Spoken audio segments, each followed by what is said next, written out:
Welcome to Malpractice Podcast.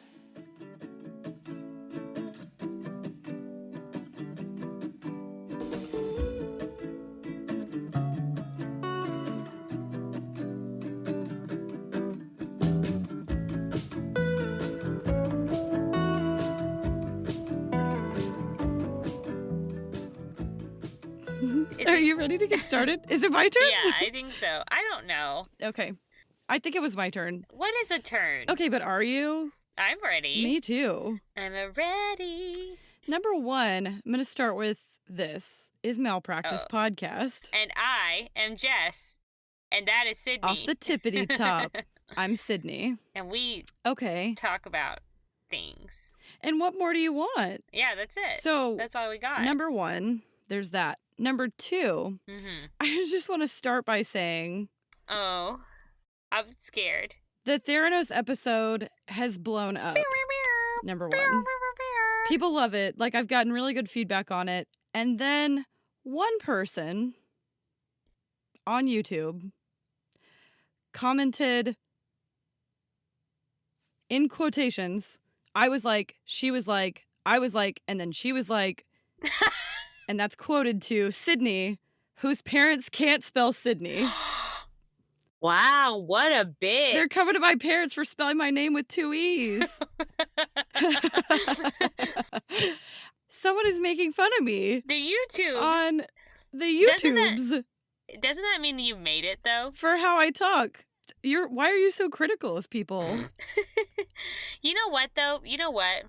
The only reason people can say anything about your name is because it's unique. They can't come at you. If you come at me, you're coming for at least 5 million other bitches out here. There's at least 5 million. There has to be. Don't, because I will sound the alarm.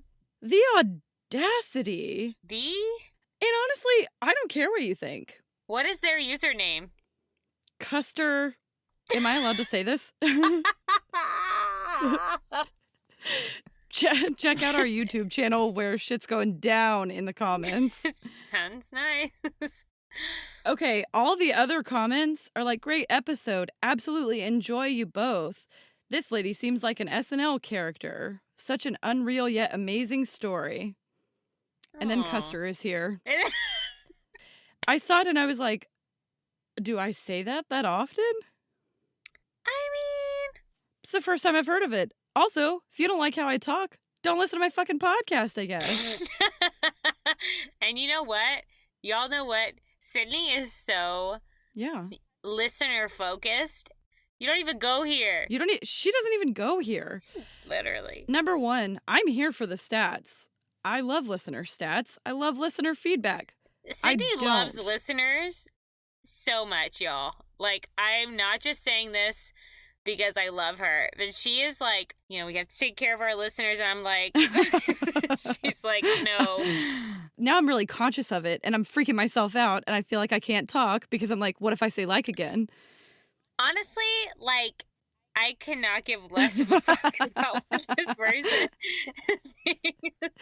But, appreciate the feedback. We'll take it into consideration at our next board meeting. Yeah, this is a live board meeting. So that's that. I just want to say, it is so stressful sometimes to put out creative output and have people receive it. And judge it. And just the whole time you're waiting around, like, what do they think? Do people like this? Do people enjoy this? Do I sound like an asshole? So for you to confirm that I do, in fact, sometimes sound like an asshole. It's rude and disrespectful. What I will say is, thank you so much to everyone who left comments and reviews that were nice and positive, because I love them. And I did focus on the negative one, full disclosure, but there were lots of really nice ones. I can't wait to see how much of this makes it into the episode. It's only going to be like 2 minutes. Like 4 sentences. I have a Theranos trial update for you. Oh, tell me. Are you ready? Okay. So Elizabeth Holmes' private text came out because the courts sequestered her phone or whatever. Sequestered? Is that the right thing? I don't know. They took her phone away from her, right? And printed out all of her shit. So all of her shit is on blast. That sucks. So her private text came out 600 pages worth, which, yikes. She also, in a text to her ex-boyfriend, called herself the best business person of the year. She said, I can say with 100% confidence that I am the best business person of the year. And these old texts show that Holmes was actually aware of machines returning faulty diagnostic scores. Duh. So, Duh. yeah. It's like, what more do you need? Trial's over. First of all, saying that you're the best business person of the year, standing atop your failed business, Right. is goals. I hope they made her read it in court. I hope that they pay someone to read every single page. I hope they do too, because that honestly would be hilarious. It'd be so fucking funny. That's a podcast in itself. But then there's all the juicy shit. It's peppered with juicy shit. I would listen to it too. Yeah, I would listen to it all. They also started opening arguments, and the government basically said that her role in the media says everything you need to know. So, shots fired from the government. Love that. Okay, speaking of military dudes, though, I did not know this. Former Defense Secretary Mattis was a member of her board. He invested $85,000.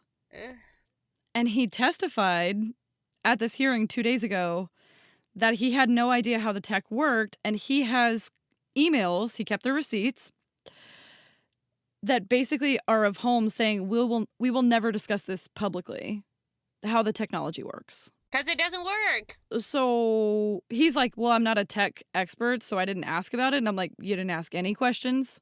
None? Not even one? Feel like, and this is just me, before I threw $80,000 at something, I would ask how it works. No, I would never throw $80,000 at anything. Right. That's it. Why can you not tell anyone how this works? Like, tell your scientists for sure. Start there. At a minimum. Your engineers, perhaps. Yeah. It's because it didn't work. Okay, I have one more update. And it's about... Oh my God. What? A gene-edited tomato that was edited using CRISPR technology. CRISPR? Yeah. This tomato is now on shelves in Japan, and they've edited the tomato's genome so that it produces more GABA. And the idea behind that is that basically high levels of GABA lower your blood pressure. Oh, look at that magic tomato. That lowers your blood pressure. That's beautiful. And people who don't like GMOs or whatever are freaking out about it. They're losing their shit. Oh. But we, those of us who love gene editing, I'm jazzed. Yeah. I think it's cool, and I love the CRISPR episode. Any throwback to CRISPR is cool. Me too. Okay, do you have any other updates, or do you want to get started with the interview? I have no updates of scientific value here. Perfect. Okay. Okay, let's do it. Yeah, let me introduce Dr. Bre Gentile. She's a clinical psychologist dedicated to trauma-informed and restorative practices in user research and products and services design. She has a million degrees. She has a bachelor's in psychology, a master's of arts in clinical psychology, and a master's of science in clinical psychology, and a doctorate of philosophy. So she is hella educated and super smart. She's playing no games. Playing zero games with her education, and we love to see it. After she spent about 10 years in the clinical psychology space, working in therapy, she started to pursue her passion for mental health tech. From 2015 to 2019, she worked with tech companies. First, she was a clinical advisor at a chatbot startup, and then she was at Google as a user researcher on their hardware team. So now she's the senior product researcher and designer at the Center for Youth Wellness, which is a program of Safe and Sound. And she has her own consultancy. She's a founder and the CEO of Dr. G's Lab, which is a trauma-informed design consultancy. So she's really cool. We're really excited to speak with her. She serves as a board member for the Junior League of San Francisco and as a board member to Inward, a trauma-informed leadership coaching consultancy. She's amazing. We're super excited to bring this interview to everyone that's a Malpal. Think you guys are going to love this one. Welcome, Dr. G. Hey there. How's it going? Great. How are you? I'm good, thanks. I'm good. So, would you mind starting us off by introducing yourself, give us your pronouns, and tell our listeners a little bit more about what makes you you? Yeah, my name is Bre Gentile. Everybody calls me Dr. G. My pronouns are she and her, and I'm a psychologist turned UX researcher who grew up to be a product researcher and designer. And I'm a mom to two boys and a fur mom to an adorable golden retriever. Oh, I know. I know. Oh my yeah. gosh. We're going to request photos of Fur all the and children. human children, we Just request discuss. photos. Deal. Why do you think childhood trauma is so important just to study in general? So, childhood trauma is really the foundation that we, as parents, as educators, as teachers, as members of society, we build a house on that and we expect it to withstand storms of all kinds, from economic disasters to systemic oppression to natural disasters to physical ailments. So it's important to study in children so we can mitigate and hopefully prevent those effects, long-term effects. But also it's important for us to revisit it and reflect on it in adults so that we can better understand with compassion, loving kindness, a person's lived experience and its contributions to their current behaviors and thoughts. Yeah. Do you find that addressing childhood trauma is often like the most important part of healing, or the starting point that people really need to go back to? Yeah, so in my opinion, in my experience, I think it happens in two ways. And the first one is what you just said, addressing childhood trauma. And then the second one is making space for healing habits as adults. And the two of them really can't go without the other. And so they really are integrated. And if you don't do one, then again, it's kind of like only finishing half of a book report, which nobody ever wanted to read a book report that was only about the first part. So when we address childhood trauma, we actually allow space for what we're experiencing as an adult. So we give context to our poor choices. We give permission to continue to make mistakes as we heal. And I think most importantly, we give ourselves these concrete ways to work with our past as opposed to working through our past or our trauma. So I think that it's something that needs to be distinguished between working with it and then working through it as though it's still happening today. So that's really Yeah. important for me. It's really important. Yeah, that makes sense. I love the way that you are answering these questions. It's so like meaningful and well thought out. Thank you.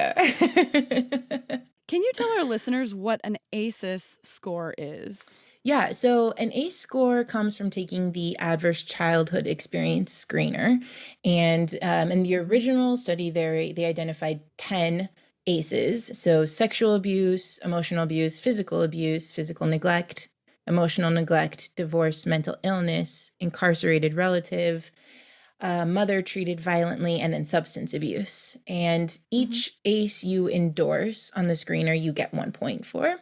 And then at the end of it, you add up the adversities that you experienced, and there's your ACE score. To be transparent, mine is a 4. So, Okay. And then based on that score, then what, right? If someone were to get their score and they were like, all right, I'm a 7, this has got to be bad.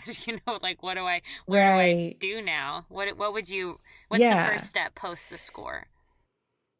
So the way that it works in California, which is really great if you have Medicare, if you go to your pediatrician, they are now mandated to screen. Awesome. So the founder of Center for Youth Wellness, Dr. Nadine Burke-Harris, she went on to become the Surgeon General of California. And she had this big policy push to make ACEs screening mandated. And so now it is mandated when you go to your pediatrician. The pediatrician, depending on the clinic, will have a behavioral health provider in the room with them, and they will go through the screener with the adult or the teenager if it's a teen. And then once you get your score, you can then hopefully there is a whole person care model that follows after that, where they'll say, hey, you've got an ACE score of 4 or more. That's kind of the cutoff, is 4 or more when we start to see the health outcomes. And we'll get into that later, I'm sure. But if it's 4 or more, that's when we kind of make that, or not we, but that's when the practitioner will generally say, there's a clinic either in the same room or the same building, or there's a clinic, that's give some referral outside that has behavioral practitioners that would love to see your child, you guys as a family. And then you can have all different routes from there. But really the big thing is when you take the screener, it's unfortunately and fortunately publicly available. So it's great that it's publicly available, but also if you've had ACEs and you take the screener and you're like by yourself, like sitting here at your computer and you're like you just said, okay, I have a 7, this has got to be bad. Yeah. And you have no idea what to do with it. It's kind of overwhelming of just like, great, now really, what do I do? So, the first thing to do is to take a breath, honestly, like just take a breath and just realize that what you've just endorsed may bring up a lot of different things for the rest of the day, the rest of the week, maybe even the rest of the month.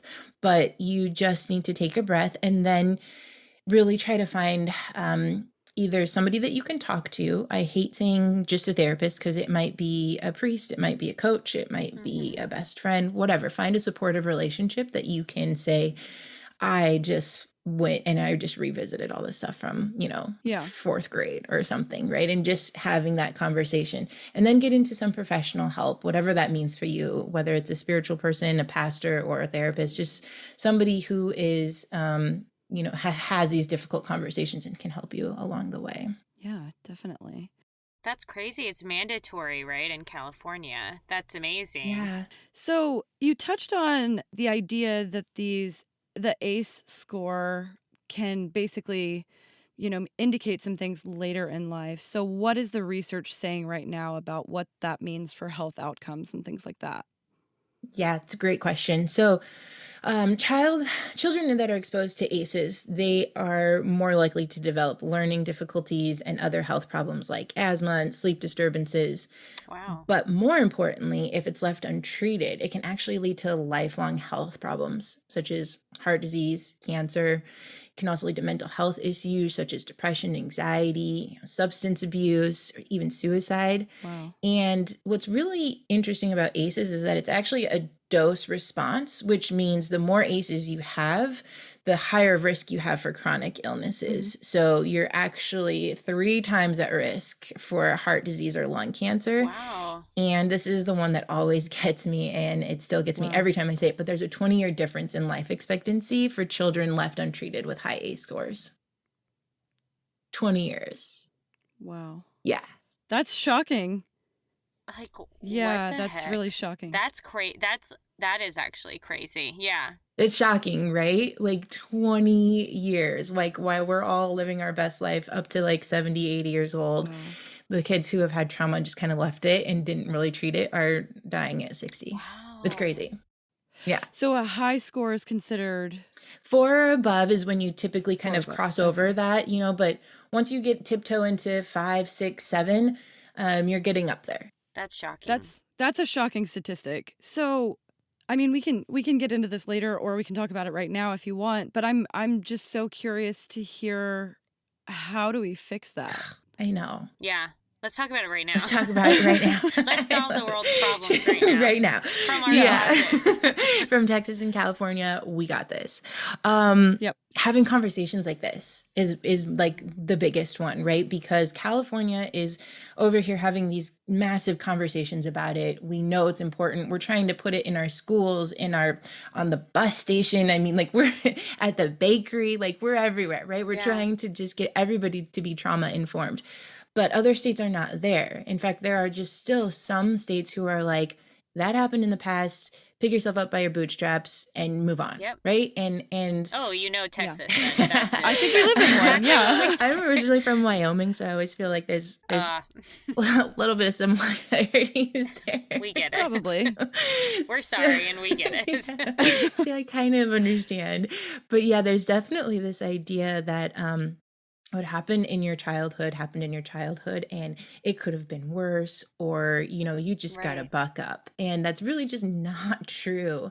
And so if we can continue to have those conversations, especially with our school teachers, because our school teachers are seeing our kids for upwards like 40 hours a week, right? Mm-hmm. And so we may not be able to fix the adult population, but if we can have conversations with the people who are serving our children, then maybe our children will grow up and say, this happened to me when I was 3 and I'm upwards 20, and like there's still issues, there's still residual things coming up, Mm. and that's okay. It's not that I'm weak, it's not that I didn't pick myself up fast enough, it's not that I'm not capable of working through it. Mhm. It's actually that it has literally affected me at a cellular level. Like my immune system is compromised, my serotonin, my dopamine, all of those feel good hormones are literally not coming in at the rate that it is for everybody else who didn't experience this. Like, that's kind of a big Yeah. thing. Right. Right. Wow. Yeah. Yeah. I used to be a teacher. Yeah. Yeah, for Aw. 5 years. So that really speaks exactly to my experience. It's like I spent more time with these kids sometimes than their parents who have to Right. work nights, right? Like I was literally seeing them all the time. And an issue that I often became enraged about, one of the top 55 that I would get mad about every day, would be how the counselors at schools were utilized for things besides counseling. They were just like not allowed to be counselors. And it was detrimental. I had so many kids coming to mind right now. They didn't know them because the Yeah. counselors were not able to build the relationships and counsel, right? So I Yep. think maybe even minimum, just like letting counselors be counselors and have like trauma informed education systems, right? It's just like Yes. makes so much sense. Yes. It just makes so much sense. Like, why can't we just all three be in charge of this and like roll it out and mandate it? I don't understand. Yeah. I agree. I will, vote for you. I'm in your cabinet. I'm already part of your cabinet. Right. Perfect. Vote for Jess. Right. Can you tell us more about trauma-informed counseling and how it's different from regular counseling? Like what kind of tools are you using and things like that? The biggest one I think is in trauma-informed counseling. As a provider, you engage with a client in a way that doesn't re-traumatize them. That is the biggest part, right? I think sometimes when we go into regular therapy, for lack of a better word, when we go into therapy, sometimes the therapist will say, well, tell me about that experience. And you're like, it's easy for you to tell about it because it wasn't that traumatizing, perhaps. But if somebody were to go in and say, okay, well, tell me about, your uncle. I know that you went to visit him a long time, like for lots of summers. That question just in of itself can be re-traumatizing. And so that is where a trauma-informed practitioner is really, really sensitive. And it requires an understanding that the trauma people experience in the past can negatively impact their current life. And you're continuously holding in your mind that trauma can take different forms, for one thing. And also, you're keeping in mind their trauma to ensure that you understand them, that you're sensitive to them, and that the trauma-related issues that come up, they're going to come up no matter what the presenting concern is. So if I come in saying, like, I'm just really having a hard time falling asleep and I just need sleep counseling, and then we go into some of the things that went on in my past, the person that I'm seeing, the therapist that I'm seeing, is not going to say, okay, well, let's talk about your sleep hygiene, right? Like, they know that the reason why I'm having sleep disturbances probably has very little to do with the fact that I'm not turning my phone off 2 hours before I go to sleep, or I'm not stopping drinking caffeine at 2:00. It really has to do with the fact that I had some serious adversities growing up. And that's the part that's going to be constantly addressed, even if me coming in saying all the time, I just want to talk about my sleep. Like, I don't want to talk about any of this past stuff that was in the past. I just want to talk about my sleep. Okay, well, trauma-informed therapist is going to really try to hold that piece and understand that that's what I'm coming with, but work really hard against the grain to get me to really address that trauma at some point. Yikes. that makes it harder, right? That sounds so much harder than so much harder. I mean, yeah, already so I much feel harder. like Sydney and I are strong supporters of therapists and therapy. We like both are in therapy, as everyone should be. And because it's all interconnected, like how do you, it's so hard, I would think, to separate out, well, this is because of their trauma, but this is just a decision they're making now.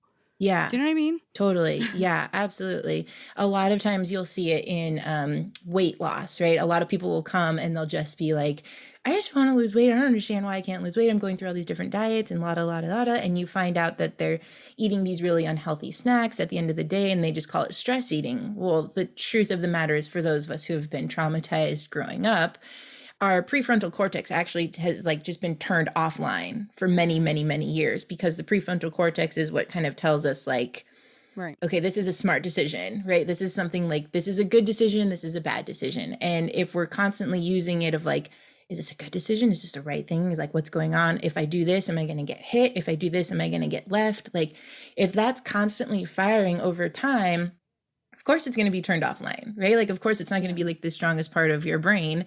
And of course, when you're super stressed off and it's, you know, offline, so to speak, you're going to grab something that's salty or something that's super sweet, because you're not making, you literally just don't have that cognitive ability to say like, that's not a great choice. I should probably grab a salad or something. And so like we see it pop up in different places, but without, like you said earlier, right, without addressing that childhood trauma, we're going to keep people on the hamster wheel. What really happened? Like, what really happened? Like, okay, yes, you gained a lot of weight over your pregnancy, or like you broke up with your boyfriend in high school and things have just never been the same, right? Like, that's fine. But like, what happened before that? What was it like growing up for you? And if we don't have that conversation, it's likely that we won't actually get to the brain part and the neurology part of trauma, which is where it all really starts to come together, which is where it gets like, you know, just really fascinating and interesting to know that like your brain actually changed shape. Yeah. It actually changed. Like, that's just wild to me. And maybe I'm a nerd, but that just blows my mind. I'm a nerd too. You're speaking. Sydney is a big nerd. Giant nerd. She's a brain nerd too. I love it. She was like, "Oh, I love this. Yay. Let's talk about I'm brains." in a PhD program right now for neuro adjacent stuff, and the whole time you were talking, I was like, yes, say more. Talk about the amygdala.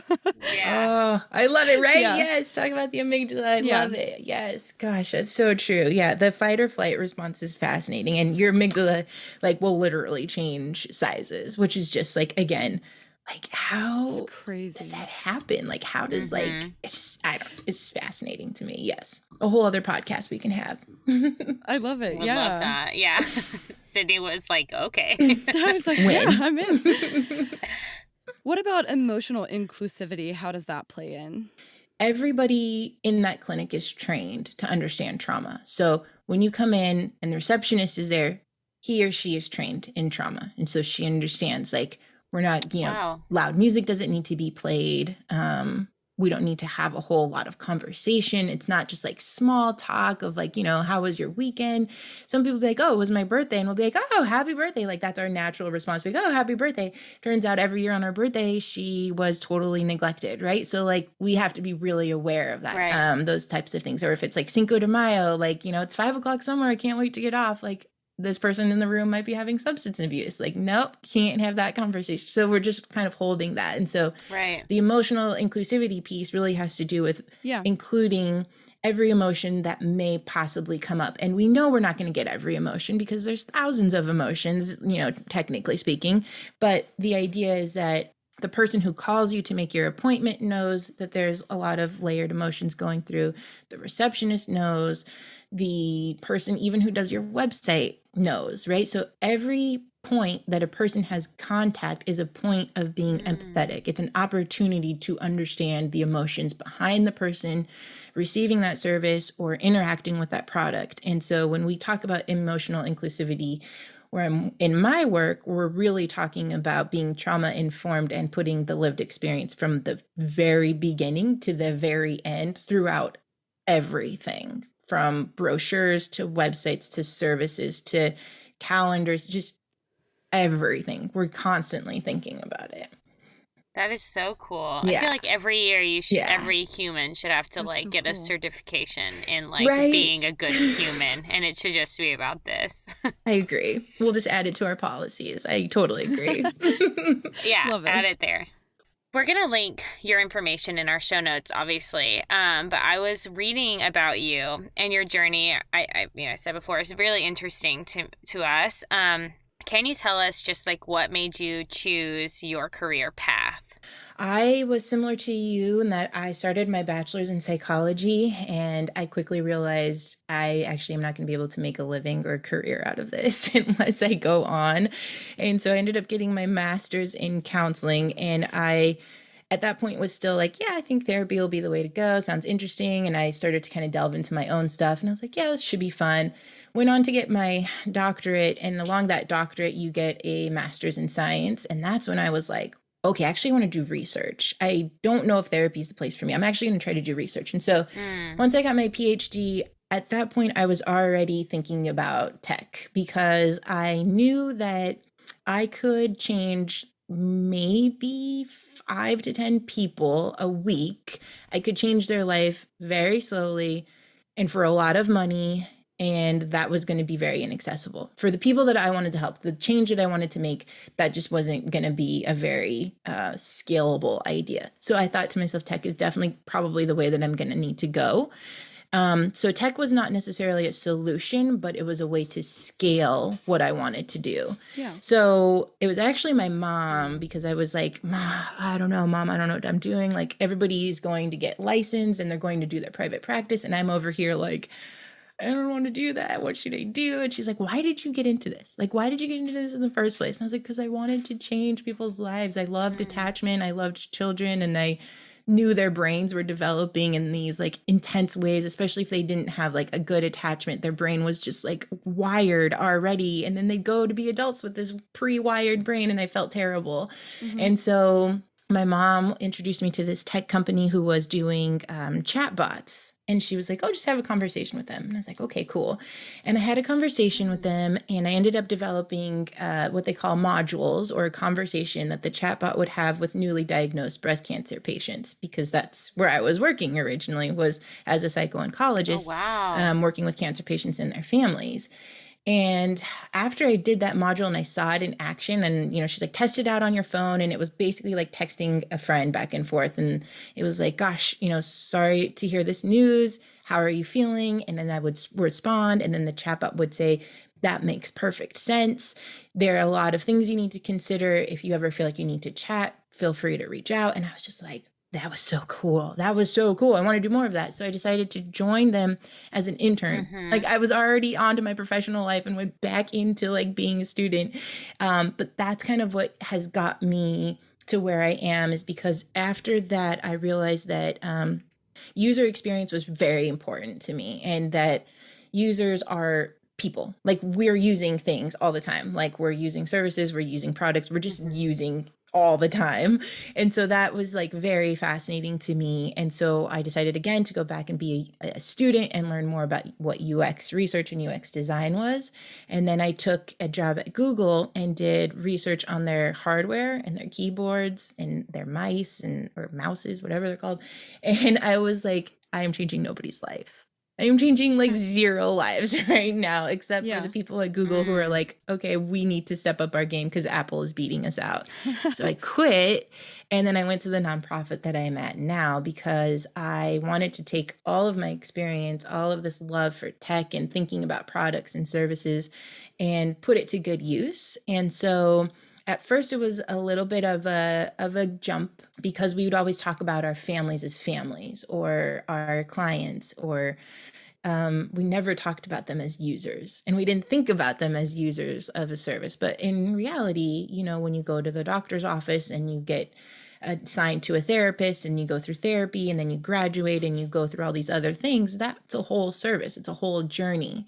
So I was able to take everything I've learned, from journey maps to, all sorts of things like that, and just kind of put them in this space. And it's made it so much easier to understand what exactly we're doing, like who are we helping and are we helping? Because a lot of times as a nonprofit, you think you have an answer and you'll come in and you'll say, okay, here's what we're going to do. It's going to be great. And like, we've got grant money and we're going to do it. And then you find out like, oh, it's actually a burden on people. It's actually a burden on the community to add something or to have more referrals. It's actually a burden. We made a mistake. That's not actually what they need. They need this. And good thing we have all this money because we can just totally pivot and actually do what it is that they really need. So it seems like when I looked back on it, it seemed very, or I guess when I'm in it, it seemed very like all over the place. And I was just like, I think I'm going to like really mess up. I'm not really sure if this is going to work out.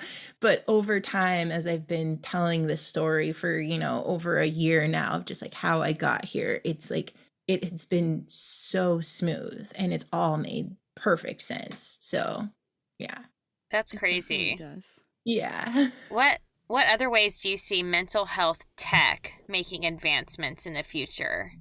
I really think that the youth is gonna really shine. That's my hope, right? That's like my hope of everything that I've done with my lab and things like that, is that the youth are the ones that are gonna start being the designers and the researchers and the ones that say, this is what I need. This is the app that I need because I'm a 12-year-old girl who's getting ready to start her period. And this is what I need, right? Not like what my 40-something-year-old mom or whatever says that I need. And so I think that they're going to be the future. I think that we're going to start seeing more. I hope at least that we start seeing more like, what's the word I'm looking for? Rules and regulations around social media and from a mental health perspective, like just like we have, the Food and Drug Administration that helps us figure out what food is good and what food is not good. I hope that we start to build a regulatory arm around mental health and what these, Facebook and Instagram and things like that are actually doing to our youth mental health. That's my hope. Yeah. That's so interesting. Yeah, that's something that I feel like no one thinks about. No. I just read a report that I think it's Instagram is increasing teen suicide and it's really like there's actual like insider reports from like Facebook that is coming out saying that it's actually really detrimental to our teen youth mental health. So Wow. Just saying, it really there should be some sort of regulatory arm letting, right? Yeah. Yeah. Yeah.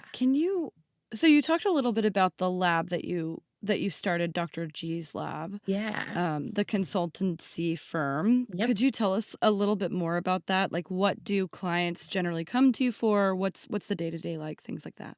Yeah. So it started out of a lived experience where I just recently lost my grandfather to COVID in November, and he was like a father figure to me. And so I was just like, I don't want to see the word COVID ever for right now, for a very long time. And I wanted to get on my news app. I still wanted to read some news things. And so I just went into my preferences and I deselected some industries where I figured it would show up, right? Like biotech, politics. Okay, deselect those. But I thought, maybe fashion and sports I could get away with. But it turns out that it was there too. And so I started thinking, what if every time I logged into my news app, I could select what brings me joy, or I could select what I want to avoid just by keywords. And then I could go and have my experience and completely avoid those. It's not that difficult on the back end. It's just a simple word and within an algorithm. And I could just avoid all of COVID altogether. Still read things about all the industries I have interest in and not see that.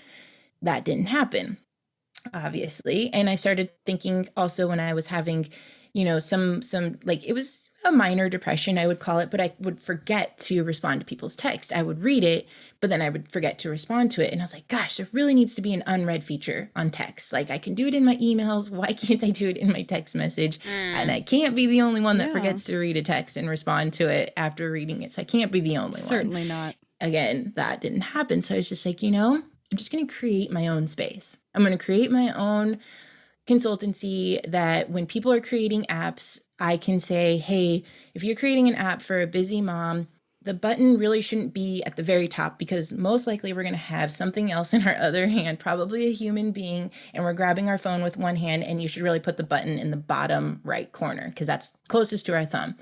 oh my gosh, it was a really good idea. Yeah. Wow. It's a really good idea. Thank you. So that's why I created the lab, because I just wanted people to start thinking about the experiences that people were coming into while, like before, and then while using a particular product or service. And so that's what most of the people come to in the day-to-day life of the lab. Most of them are like, hey, I'm creating this app. Can you help me out with the content? Or what do you think about the design?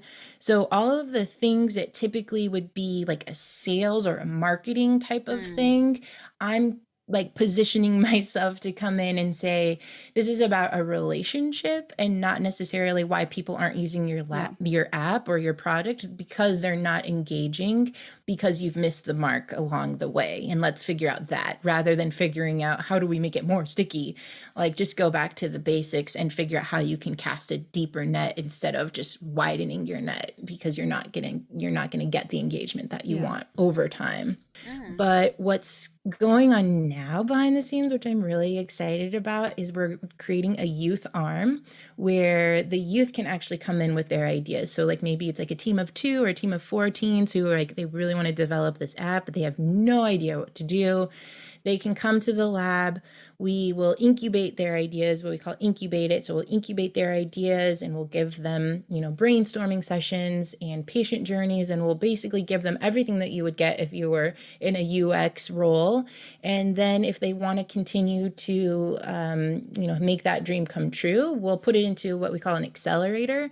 And from there, the accelerator will throw in anything from money to coding to designing to development, all of those things, and make it an actual viable product if that's what they choose to do. If they just want to keep it as an incubating idea and say, oh, that was really fun, and that's it, then that's it. So it's really about the youth having an opportunity to create the ideas that they want to create, and also a space to do that without the pressure of making it into an actual product that makes money and all of these other pressures that come along as an adult. Yeah, that's That amazing. is so cool. Super Yeah. excited. Super Yeah, excited. that's awesome. That's very exciting. Yeah.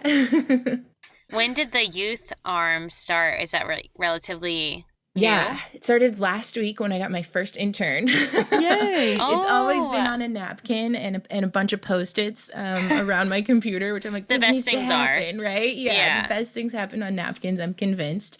But yesterday, it was just last week, I had a great conversation, and I work very specifically. So the people where I'm getting my interns from, the group is called One Refugee, and they only have students who are refugees. And so I'm very, very, very intentional about who I work with. And so I opened up a very unique opportunity, and I said, this is an opportunity to be a co-founder of an arm. And she was just like, yes, I'm so excited. I can't believe it. So I'm trying to really structure all of the opportunities at the lab to be extremely unique and ones that are really inaccessible, either because of education or because you just don't get that opportunity until you're in your professional life. And we don't have time to wait till you get to your professional life. Things need to get done before that. So that's my goal of the lab, is to just really be unique in the opportunities and just way more accessible.